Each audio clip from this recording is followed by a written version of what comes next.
Well guys, the GTX 1080 in 2024, is it the best budget gaming cards today? Or is it mediocre and should you avoid it? Or maybe, is it in between that doesn't even require a dedicated video?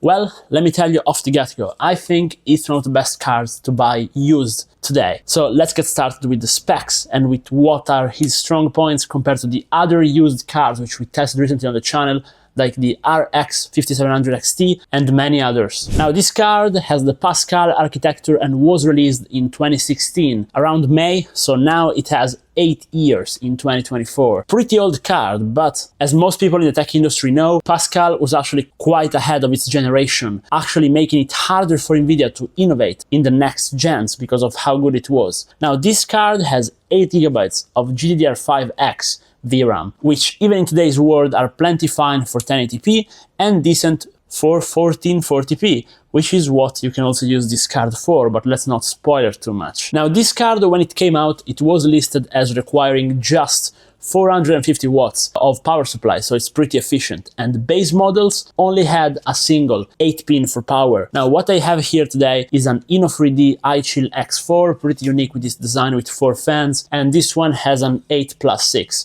So even the higher end cards only had an 8+6 because again, it's not a GPU that draws that much power, but that's where the beauty is, because this GPU, as opposed to modern GPUs, is very much moddable. So this video is going to be basically separated with two kinds of recommendations. One, if you just want to buy a regular 1080, maybe a good model like I have here today, plug it into your PC and play with it. And then the other one is going to be for enthusiasts just like me who want to push their cards to the maximum and get as much as they can out of it. Now, first off, I'm going to talk about regular people because it's pretty simple and I can also give you guys some numbers. So even if you just want to buy one of these and put it into your PC and play with it, it's going to be a very good card to buy. Now, how much can you expect to pay for a regular model of GTX 1080? Well, on the used market, they go anywhere from 80 to 110 bucks, 120 if we're really pushing it, but you shouldn't be paying that much for a very good model. Now the 80 bucks models though often are blower style cards with a single fan, and honestly you can buy them, they're gonna be pretty good, but they're gonna be a bit loud,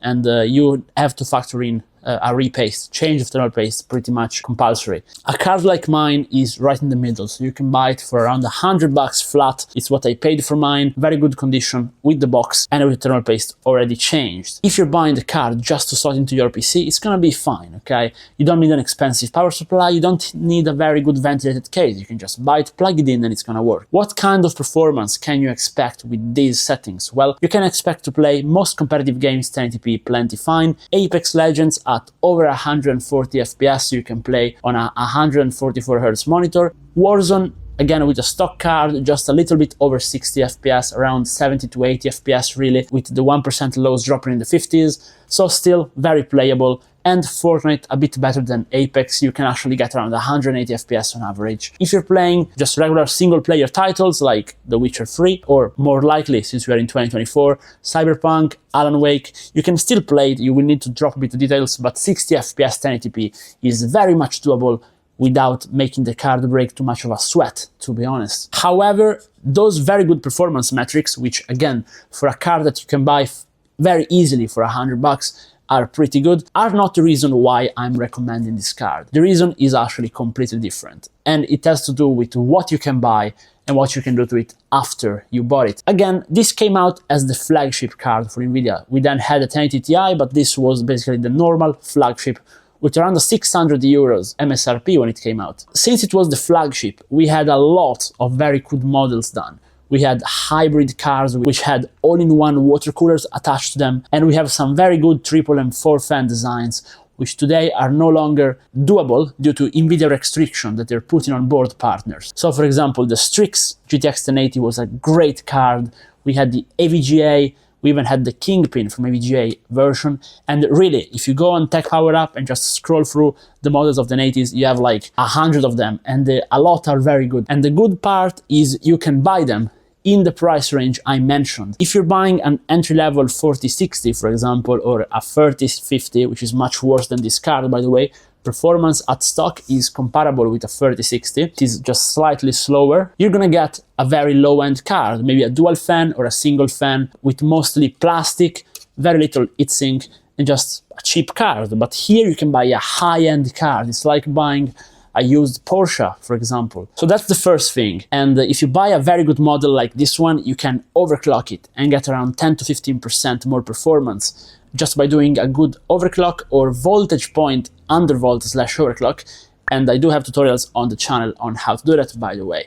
And especially if you do a nice repaste and repad, which again, tutorial on the channel for it, you can get extra temperature, a very quiet and efficient card out of your 1080. However, even if you don't buy the best card, you can do a few cool things to it. Now, the first thing you can do, since this one doesn't need active cooling on the memory, is put an aftermarket cooler on it. And now I do have a few. This is basically the most popular one. It's an Arctic Accelero 3, and it's basically a triple fan, very good cooler, which, as you can see, still had some liquid metal residue on the back, which can be mounted easily on any GTX 1080 out there.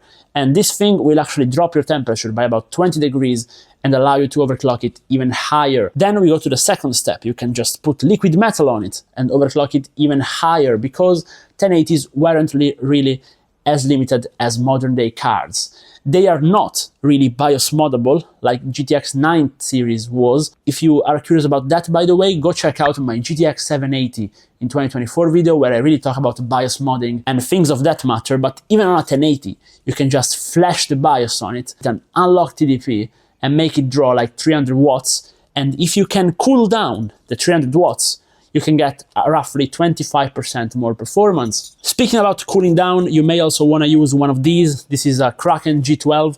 It's an all-in-one adapter, so you can just slap an all-in-one on your GPU. Again, all things which you cannot do today anymore. Now, all these products are discontinued. You cannot buy them brand new anymore, but you can find them on the used market for very cheap. Like, I paid 15 euros for this one. But the thing is, if you can cool your card down, you can overclock it a lot higher. And you can also do something that's called shunt modding. Now, shunt modding is where you solder or put liquid metal, if you don't want to solder, the shunt resistors on your GPU. And that will basically fully unlock the TDP, because it will make the card unable to read its TDP. Now, you have to do it carefully. Again, don't do it on the PCIe slot, just do it on the 8 and 6 pins. But if you do that, and if you have enough cooling, because you have a very good cooler or an upgraded cooler, or liquid metal, you can actually get all the way up to 30% more performance on the card. And now that is what I want to talk about. So if you do have a 1080 with 30% more performance, the numbers change quite a lot. So that means you can play at over 100 FPS in Warzone. It means you can do close to 200 average FPS on Apex Legends, and you can do on Fortnite well over 200. And these are real numbers I tested. You can actually play Cyberpunk on medium to low at 60 FPS, which is crazy if you think about it. And now remember, this card supports DirectX 12, and it will support all the latest tech, and matter of fact, even some ray tracing technologies like the sharpening will actually work on this card, because it has the same driver set as modern cards. So that brings me to the conclusion. Do I recommend this card and who it is for? Consider that we do have a lot of very good used GPUs that you can buy. On the channel, I covered the RX 6700 XT, which is definitely faster, but that card is almost double the price of this, so I don't think it's really a comparison. However, the 5700 XT and the Vega 64 and 56, which I covered on the channel, are a pretty good opponent for this card. But I think if you want just a really high-end card, and if you want the stability that Nvidia brings, especially if you want to do video editing, this is the card to get. Mine specifically, I bought for my girlfriend because she needs a video editing PC,